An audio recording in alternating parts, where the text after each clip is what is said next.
Assalamualaikum warahmatullahi wabarakatuh. Perkenalkan kami dari kelompok UAS Pancasila, Prodi S1 Manajemen, mata kuliah Pancasila kelas C. Nah, pada kesempatan kali ini kami akan memberikan analisis dan tanggapan serta solusi mengenai film dokumenter yang berjudul Muter Panglipan. Nah, di sini kami membagi ke dalam 4 bagian. Yang pertama ada menceritakan isi film secara singkat, kemudian yang kedua ada mengaitkan isi film dengan nilai-nilai Pancasila, kemudian yang ketiga ada analisis dari kelompok kami mengenai kebijakan pemerintah terhadap kesejahteraan petani di Indonesia. Kemudian yang keempat ada memberikan analisis dan solusi seperti apa masa depan pertanian di Indonesia di tengah lahan pertanian semakin menipis, kemudian anak muda yang enggan untuk bekerja di sektor pertanian. Nah, langsung saja kita mulai dari bagian yang pertama, yaitu menceritakan isi film secara singkat. Nah, kepada Maisuri Tamawala, bisakah Anda menceritakan isi film ini secara singkat seperti apa? Silakan. Baik, saya Maisuri Tamawala, NPM 126, akan menceritakan isi film secara singkat. Di film ini menceritakan tentang betapa susahnya menjadi petani, tetapi tidak bagi Bapak Ngatenu, seorang petani yang mencintai pekerjaannya selama 30 tahun. Menurut beliau, menjadi petani adalah pekerjaan yang cukup sederhana dan tidak terlalu memikirkan banyak hal seperti pekerjaan lainnya. Hanya melihat padi-padi itu tumbuh dengan sehat saja sudah membuatnya senang.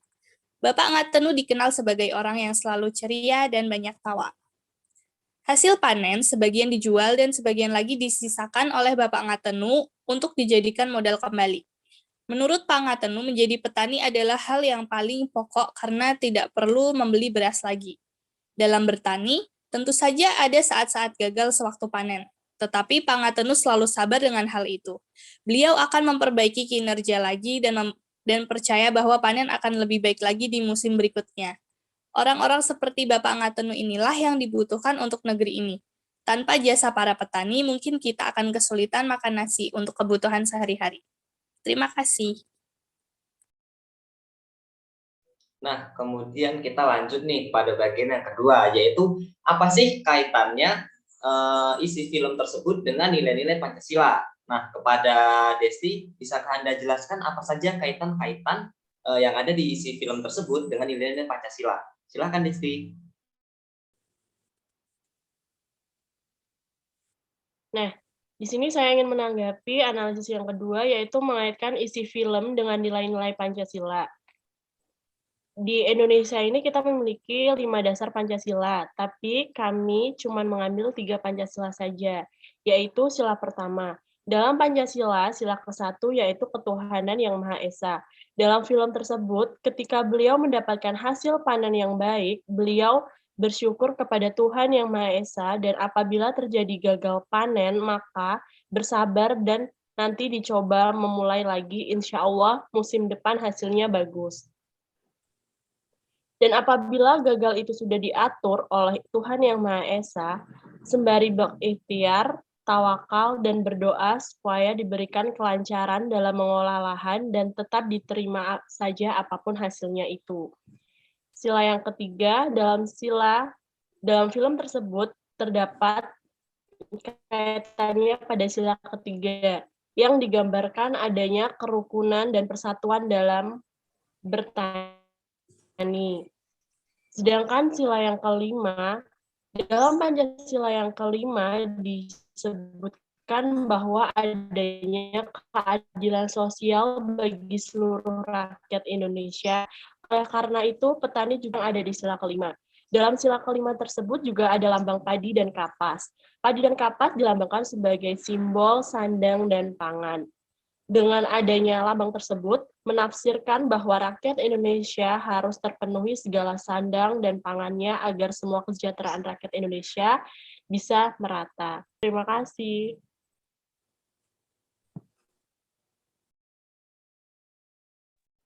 Nah, kemudian pada bagian yang ketiga, kelompok kami akan memberikan analisis mengenai kebijakan pemerintah terhadap kesejahteraan petani di Indonesia. Nah, Analisis ini akan disampaikan oleh Frans Ditya dan Dea Retno. Kepada Frans Ditya dan Dea Retno, dipersilahkan.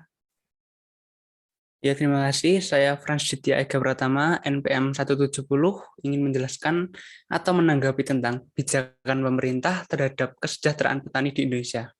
Nah, menurut saya untuk kebijakan ini belum ada, malah karena kami bisa menyimpulkan seperti itu, kami mengambil contoh yaitu pembuatan jalan tol di daerah Semarang. Dikarenakan jalan yang akan dibangun melewati area persawahan, maka mau tidak mau petani harus rela tanahnya diambil oleh pemerintah. Tetapi para petani tidak mendapatkan ganti rugi yang setimpal dengan lahan pertanian yang sudah diambil alih oleh pemerintah. Kesejahteraan petani di Indonesia masih jauh dari harapan. Persoalannya bahwa para petani belum terlihat secara konkret mendapatkan perhatian yang cukup atau khusus dari pemerintah.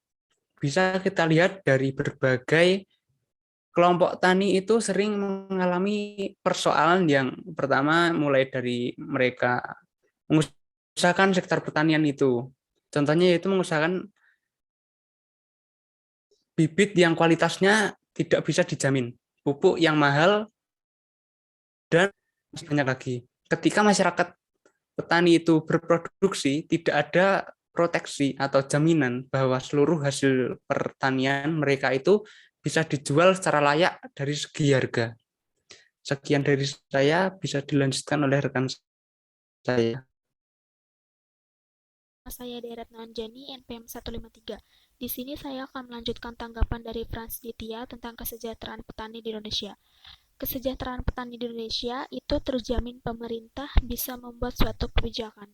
Contohnya saya berasal dari Bojonegoro. Di sini terdapat program petani mandiri. Program ini berupa kartu yang bisa membuat petani untuk menuju kehidupan yang sejahtera.